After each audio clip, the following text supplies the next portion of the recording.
Hello, welcome to CG education. अब तक हम लोग मैथमेटिक्स में देख रहे थे कि मैथमेटिक्स में ऐसे कौन कौन से टॉपिक्स हैं जो सीजी बोर्ड में बहुत ज्यादा इंपॉर्टेंट होते हैं और जो इस साल पूछे जा सकते हैं। उसी प्रकार से यहाँ पे विज्ञान में भी ऐसे बहुत से टॉपिक हैं जो सीजी बोर्ड में हर साल पूछे जाते हैं। तो हम लोग विज्ञान में भी ऐसे टॉपिक को कवर करने वाले हैं जो बहुत ज्यादा पूछे जाते हैं, ठीक है। और इस साल भी उन क्वेश्चन को पूछा जा सकता है, ठीक। तो हम लोग का विज्ञान में सबसे पहला चैप्टर कौन सा है? हमारा सबसे पहला चैप्टर है जीवों का विकास।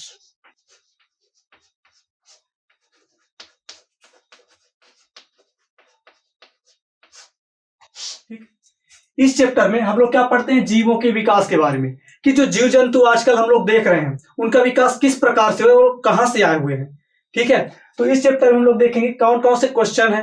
हमको पूरा चैप्टर नहीं पढ़ना है, हमको सिर्फ ऐसे क्वेश्चन पढ़ने हैं जो सीजी बोर्ड में इस साल पूछे जा सकते हैं, मतलब जो बहुत ज्यादा इंपॉर्टेंट क्वेश्चन है, ठीक है। तो सीजी बोर्ड में जो सबसे ज्यादा क्वेश्चन पूछा जाता है वह क्वेश्चन कौन सा पता है आपको? वह क्वेश्चन है, पहला क्वेश्चन देखते हैं हम लोग, ठीक है। हमारे पास जो पहला क्वेश्चन है वह है सजातीय व समवृत्ति लक्षण।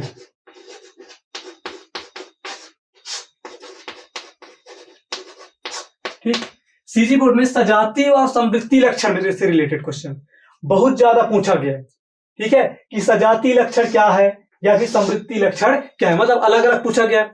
कभी कभी साथ में पूछ दिया जाता है कि सजातीय व समवृत्ति लक्षण क्या है, या फिर कभी कभी क्या कर दिया जाता है, इन दोनों में अंतर पूछा जाता है। तो ये जानना जरूरी हो गया कि सजातीय और समवृत्ति लक्षण होते क्या है, ठीक है। तो जानते हैं कि सजातीय और समवृत्ति लक्षण होते क्या है। हम लोग एक एक समझते हैं। सबसे पहले समझते हैं कि सजातीय लक्षण क्या होते हैं। हमको पहले क्या जानना है कि सजातीय लक्षण क्या होते हैं। सजातीय लक्षण, ठीक। सजातीय लक्षण क्या होंगे? तो देखिए, सजातीय लक्षण किसको बोलेंगे? जिनकी रचना और उत्पत्ति, इनकी रचना व उत्पत्ति, इनकी रचना उत्पत्ति क्या होती है? यहाँ पे रचना उत्पत्ति के बारे में क्या बोला गया है कि समान होगी रचना और उत्पत्ति, ठीक है। पर कार्य क्या होंगे? उनके कार्य क्या हो जाएंगे? अलग होंगे, मतलब असमान होंगे, ठीक। या फिर क्या बोल सकते हैं हम लोग उसी को?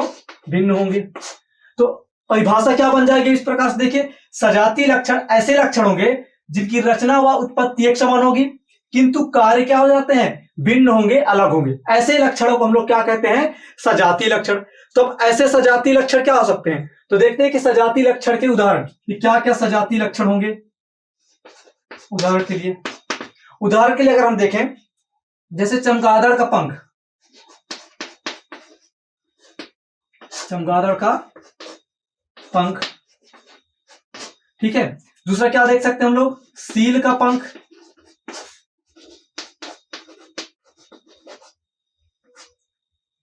सील का पंख। उसके बाद क्या हो सकता है? यहाँ पे मनुष्य का हाथ।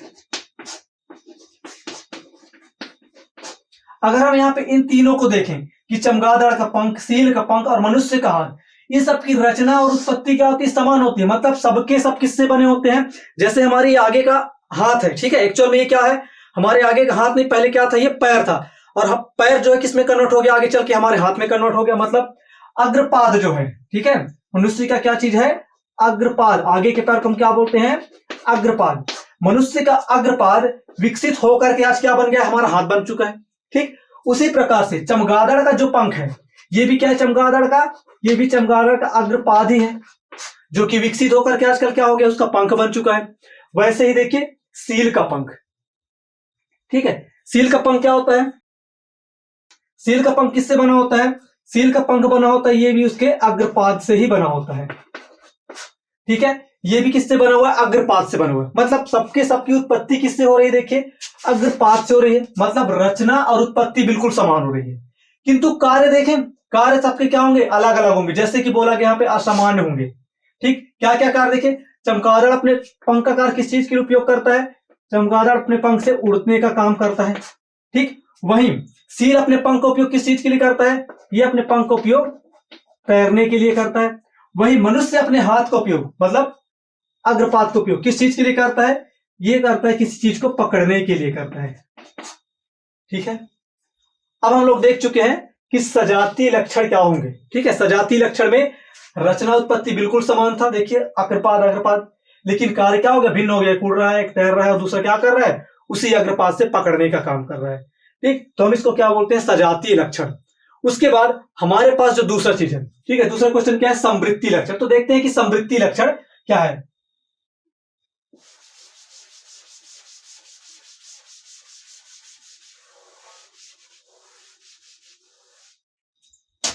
हमारे पास अगला टॉपिक क्या है, समवृत्ति लक्षण। कि समवृत्ति लक्षण क्या होते हैं, तो देखते हैं कि समवृत्ति लक्षण क्या है। अगला टॉपिक क्या है हमारा, समवृत्ति लक्षण। इसको लिख लेते हैं, समवृत्ति लक्षण।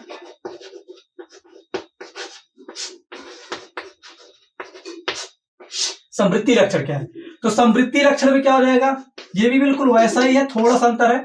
रचना व उत्पत्ति की बात करें इसकी, अगर इसकी रचना उत्पत्ति देखा जाए तो ये क्या होगा, ये असमान हो जाएगा, असमान, या फिर हम इसको क्या बोल सकते हैं, भिन्न होगा। ठीक, उसके बाद कार्य देखा जाए तो कार्य क्या होगा, ये समान हो जाएगा। मतलब सजातीय लक्षण का बिल्कुल उल्टा। सजातीय लक्षण में क्या हो रहा था, रचना और उत्पत्ति समान था, कार्य क्या था, यहाँ पे असमान था। इसमें क्या हो रहा है कि रचना उत्पत्ति असमान हो रहा है और कार्य क्या हो जा रहा है, सामान्य हो जा रहा है। ठीक, तो इस प्रकार से क्या हो गया, परिभाषा इसकी बदल गई। अब उसके बाद इसके उदाहरण देख लेते हैं हम लोग। उदाहरण क्या हो जाएगा इसका, इसके उदाहरण में अगर हम देखें, जैसे पक्षी का पंख, ठीक है, पक्षी या फिर चिड़िया के पंख। उसके बाद चिड़िया के पंख के बाद दूसरा क्या हो जाएगा, यहाँ पे तितली के पंख।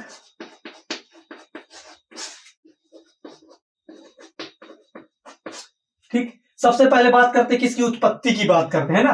क्या है, उत्पत्ति असमान है, भिन्न है, अलग अलग। तो इनकी उत्पत्ति कहां से हुई कि दोनों अलग अलग हैं। पक्षी के पंख किससे बने होते हैं, पक्षी के पंख बने होते हैं पक्षी के अग्रपाद से। ठीक, जबकि तितली के पंख किससे बने होते हैं, वह बने होते हैं तितली की त्वचा से। देखिए उत्पत्ति दोनों की अलग अलग हो गई, ये अग्रपाद से बन रहा है, जबकि ये किससे बन रहा है, उसकी त्वचा से बन रहा है। वही बात करते हैं इनके कार्य की। ठीक है, तो आप सबको पता है तितली अपने पंख से क्या काम करता है, उड़ने का काम करता है। बिल्कुल वैसे ही पक्षी भी अपने पंख का उपयोग किस चीज के लिए कर रहा है, यह भी उड़ने के लिए ही कर रहा है। मतलब कार्य क्या हो रहे हैं, बिल्कुल समान हो रहे हैं, मतलब काम बिल्कुल सेम है, लेकिन उत्पत्ति और रचना क्या हो रहा है, बिल्कुल अलग अलग हो जा रहे हैं। तब हम इसको क्या बोल रहे हैं, यहाँ पे समवृत्ति लक्षण बोलेंगे। ठीक, तो अब आप अच्छे तरीके से समझ गए होंगे कि सजातीय लक्षण क्या होते हैं और समवृत्ति लक्षण क्या होते हैं। यह सिर्फ इतना ही नहीं है, इसमें कभी कभी क्वेश्चन क्या पूछा जा सकता है, अंतर भी पूछा जा सकता है। अगर अंतर पूछे तो आप लोग समझ सकते हैं कि सजातीय लक्षण क्या है और समवृत्ति लक्षण क्या है। सजातीय के जस्ट उल्टा क्या हो जाएगा, यहाँ पे समवृत्ति। यहाँ पे जो मेन बात है वो क्या है कि आपको उदाहरण याद रखना। अगर आप उदाहरण भूले मतलब परिभाषा भी क्या हो जाएगा, भूल सकते हैं। ठीक, अब हम लोग बढ़ते हैं अपने नेक्स्ट टॉपिक की तरफ, जो कि सीजी बोर्ड में इस साल पूछा जा सकता है। तब तक के लिए इसे नोट कर लीजिए।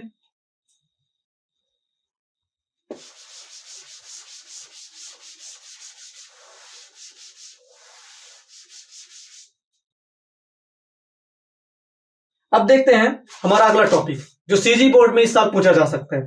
ठीक, सबसे पहले क्वेश्चन देखते हैं कि क्वेश्चन कौन सा है जो कई साल से पूछा जा रहा है। ठीक, तो हमारे पास जो क्वेश्चन है, सेकंड क्वेश्चन है ना। सेकंड क्वेश्चन क्या है, जीवों के विकास का सिद्धांत।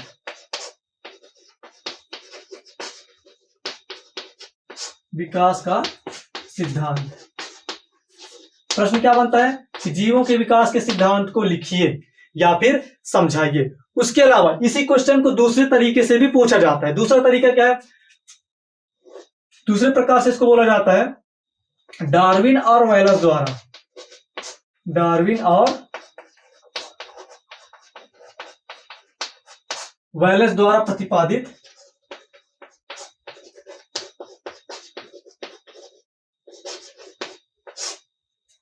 सिद्धांत को समझाइए। ठीक है, इसके दो नाम हो गए, एक तो जीवों के विकास का सिद्धांत और दूसरा क्या हो गया, डार्विन और वेलस द्वारा प्रतिपादित जीवों का सिद्धांत। किसी भी नाम से आए आपको लिखना वही है। ठीक, तो डार्विन ने या फिर वेलस ने अपने सिद्धांत में क्या कहा था वो हम देखते हैं, या फिर क्या बोला जा सकता है जीवों के विकास का सिद्धांत हमसे क्या कहता है वह देखते हैं। तो इसका आंसर हम किस प्रकार से लिखेंगे, इसका आंसर किस प्रकार से लिखते हैं, तो इसको पॉइंट वाइज लिखेंगे हम लोग। ठीक है, एक एक पॉइंट आपको याद रखना है कि पहला पॉइंट क्या कहता है, दूसरा क्या कहता है और तीसरा क्या कहता है। तो बहुत ही आसानी से आप इसको याद कर सकते हैं। पहला पॉइंट क्या कहता है, देखिए पहला पॉइंट बोलता है हमसे विविधता। ठीक है, जीवों के विकास के सिद्धांत में सबसे पहला पॉइंट क्या आता है, विविधता। विविधता का क्या मतलब है, डार्विन ने और वेलस ने ये बोला था कि जितने भी जीव जंतु पाए जाते हैं, ठीक है, वह सब में क्या पाई जाती है? विविधता पाई जाती है। कोई भी दो जीव एक समान नहीं होंगे, उसमें कुछ ना कुछ विभिन्नताएं क्या होती है? पाई जाती है। ठीक, तो पहले उन्होंने क्या बोला? विविधता के बारे में। दूसरा पॉइंट क्या कहता है हमसे? दूसरा पॉइंट है, उन्होंने क्या बोला कि प्रजातियों से ही प्रजातियां बनती है। प्रजातियों से प्रजातियां, ठीक। इसमें क्या बोला गया इस पॉइंट में? इस पॉइंट में ये बोला गया कि जो भी नई प्रजातियां बन रही हैं, ठीक है, वो पूर्व में उपस्थित प्रजातियों से ही बनती है। कोई भी नया प्रजाति जब आता है वातावरण में तो अचानक से प्रकट नहीं हो जाता है, वह क्या होता है? पुराने प्रजातियों से ही नया बनकर के आता है। ठीक, तो ये दूसरे पॉइंट में बोला गया कि प्रजातियों से क्या आती है? नई प्रजातियां आती हैं। ठीक, उसके बाद हमारा जो तीसरा पॉइंट है वो क्या बोल रहा है? तीसरा पॉइंट हमसे बोलता है कि जीवों की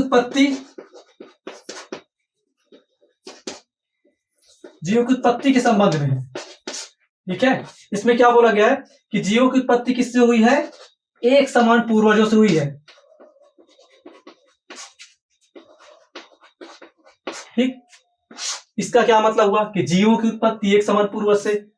इसका यह मतलब है कि आजकल हमारे आसपास जितने भी जीव जंतु दिख रहे हैं, ठीक है, उन सबका जो पूर्वज हो कौन है? एक है। यह सिद्धांत कहता है, जैसे हम लोग बोलते हैं कि भगवान एक है, वैसे ही इनका ये सिद्धांत क्या बोलता है? जीवों के विकास का सिद्धांत, कि जीवों की उत्पत्ति एक समान पूर्वज से हुई है। मतलब इनका जो पूर्वज था वह एक था, उसके बाद उनमें विभिन्नताएं आती गई और जीव जंतु क्या होते गए? बदलते गए, और विभिन्न विभिन्न प्रकार के जीव अब आज हमको क्या है? देखने को मिल जाते हैं।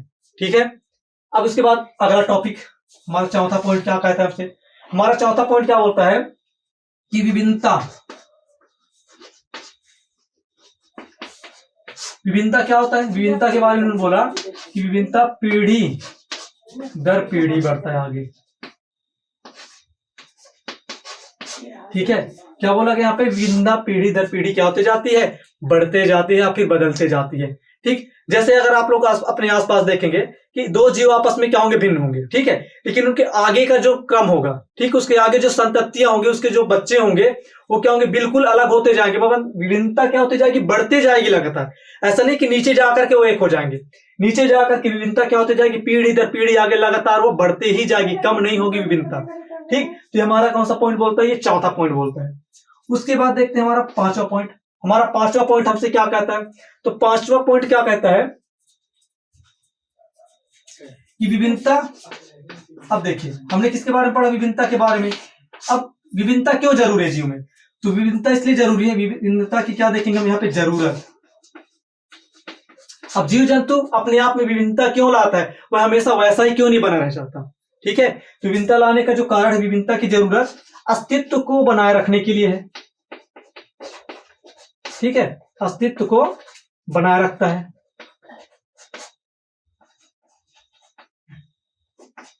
ठीक, जीव जंतु क्या करते हैं? अपने आप में विभिन्नता लाते हैं, परिवर्तन लाते हैं। उसका कारण होता है कि उनका अस्तित्व बना रहे, वह हमेशा क्या रहे? उपस्थित रहे। जैसे अगर क्या देखें हम लोग, एक गिलास देखो उदाहरण के लिए, ठीक है, हमारे पास क्या है? आप लोगों ने कई बार टीवी में देखा होगा कुछ एडवर्टाइजमेंट, ठीक है, इसमें क्या होता है? बहुत सारे विषाणु रहते हैं, मान लो विषाणु या फिर जीवाणु। इसमें जब क्या डाला जाता है? कोई दवाई डाली जाती है, मतलब कोई क्या डाल दिया गया? यहाँ पे दवाई डाल दिया गया कि ये जीव क्या हो जाए, ये वायरस है, विषाणु है, क्या हो जाए? खत्म हो जाए। लेकिन क्या पूरा पूरा खत्म होता है? नहीं, लास्ट में एक या दो ऐसे ही छूट जाता है। क्यों छूट जाता है?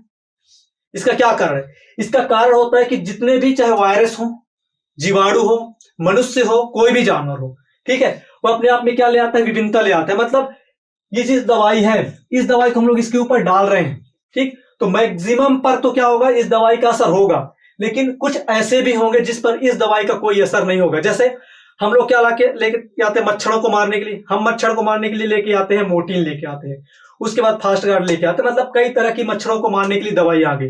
पहले क्या होता था? उन दवाइयों से मच्छर मर जा रहे थे, लेकिन आजकल उन दवाइयों का मच्छरों पर कोई असर नहीं होता। क्यों?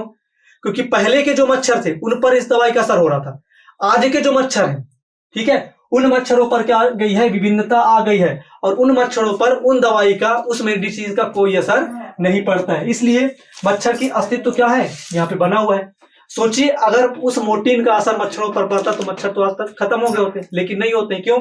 क्योंकि क्या ले आते हैं? अपने आप में विभिन्नता लाते हैं और अपना अस्तित्व क्या रखते हैं? बनाए रखते हैं। ठीक, हमारा लास्ट टॉपिक छठवां, विभिन्नता क्या होता है यहाँ पे, फिर से विभिन्नता के बारे में है, विभिन्नता। ठीक है, विभिन्नता क्या होता है, जीवों के लिए लाभदायक होते हैं। ठीक है, विभिन्नता जीव जंतु के लिए क्या होंगे, लाभदायक होंगे। अब कैसे लाभदायक होंगे आपको पता है, जितने ज्यादा जीवों विभिन्नताएं आएगी उसका अस्तित्व बना रहेगा। उसके अलावा विभिन्नता आने के कारण जो पुराने के वायरस होंगे, बैक्टीरिया होंगे, या फिर किसी प्रकार का कोई क्या होगा, संकट होगा, उन संकटों से क्या हो जाता है, विभिन्नता आने के साथ साथ जीव क्या हो जाता है, अपने आप को ढालते जाता है, और वह जीव क्या रहता है, हमेशा बना रहता है। ठीक है, तो ये क्या हो गया, जीवों के विकास के सिद्धांत के मुख्य 6 पॉइंट हैं, ये आप याद रखिएगा। या फिर क्वेश्चन किस प्रकार से पूछ सकता है कि डार्विन और वेलस के द्वारा प्रतिपादित जीवों का सिद्धांत या फिर विकास का सिद्धांत। तो किसी भी प्रकार से आपको क्वेश्चन पूछे, पहला बोले या फिर दूसरा बोले, क्वेश्चन वही है, उसका आंसर भी बिल्कुल क्या है, वही है। ठीक है, आज के वीडियो में बस इतना ही। नेक्स्ट वीडियो में हम लोग देखेंगे कि जीवों के विकास में और ऐसे कौन से क्वेश्चन हैं जो सीजी बोर्ड में बहुत ज्यादा पूछे जाते हैं। ठीक है, तब तक के लिए थैंक यू।